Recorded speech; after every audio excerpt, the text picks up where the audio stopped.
মার্কিন যুক্তরাষ্ট্রের টেক্সাস থেকে ওয়াশিংটন ডিসি পর্যন্ত প্রায় 2300 মাইল দীর্ঘ পথে শুরু হয়েছে এক অনন্য পদযাত্রা, ওয়াক ফর পিস। থেরোবাদা পরম্পরায় প্রায় 20 জন বৌদ্ধ ভিক্ষুর এই নীরব যাত্রা আজ শুধু ধর্মীয় পদযাত্রা নয়, বরং পুরো আমেরিকার এক অনুপ্রেরণার গল্পে পরিণত হয়েছে। শান্তি, মৈত্রী, সহমর্মিতা ও মানবিকতার বার্তা ছড়িয়ে দিতে তারা যখন ধীর পায়ে এগিয়ে চলেছেন, তখন আমেরিকার সাধারণ মানুষ থমকে গিয়ে ভালোবাসা জানাচ্ছে। কেউ পানি দিচ্ছে, কেউ খাবার, কেউ কৃতজ্ঞতার চোখে বলছে, you are walking for all of us. টেক্সাসের হিয়ংডাও বিপাসনা ভাবনা সেন্টার থেকে 26 অক্টোবর শুরু হওয়া এই যাত্রা ওয়াশিংটন ডিসিতে পৌঁছানোর আগে অতিক্রম করবে 10টি মার্কিন রাজ্য। পদযাত্রায় অংশ নেওয়া বৌদ্ধ ভিক্ষুদের মূল লক্ষ্য হলো আমেরিকা এবং বিশ্বজুড়ে শান্তি, প্রেমময় দয়া ও করুণার চেতনা ছড়িয়ে দেওয়া।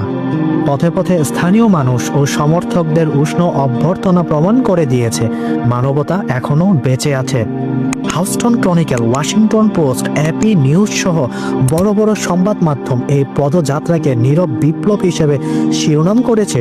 পদযাত্রায় কিছু দুর্ঘটনার পরেও বৌদ্ধ ভিক্ষুদের অদম্য মনোবল দেখে সাংবাদিকেরা লিখেছেন, a journey of peace cannot be stopped by fear.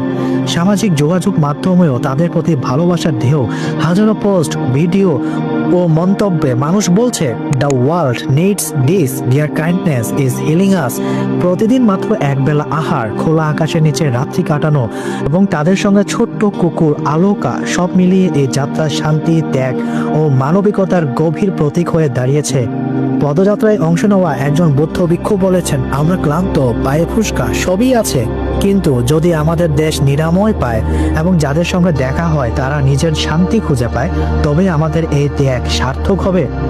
বন্ধুরা, বর্তমান বিশ্বের অশান্তির মূল হলো হিংসা, বিদ্বেষ ও ক্রোধ, আর এর মহা ওষুধ হলো মৈত্রী, করুণা ও মুদিতা। তাই এই পথযাত্রা শুধু একটি ভ্রমণ নয়, বরং শান্তি, প্রেম ও মানবিকতার জাগরণ।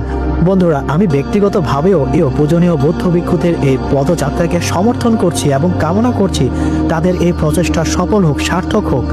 বন্ধুরা, আপনারাও আপনাদের মতামত দিন। শান্তির এই যাত্রায় আপনি কি সমর্থন জানাতে চান?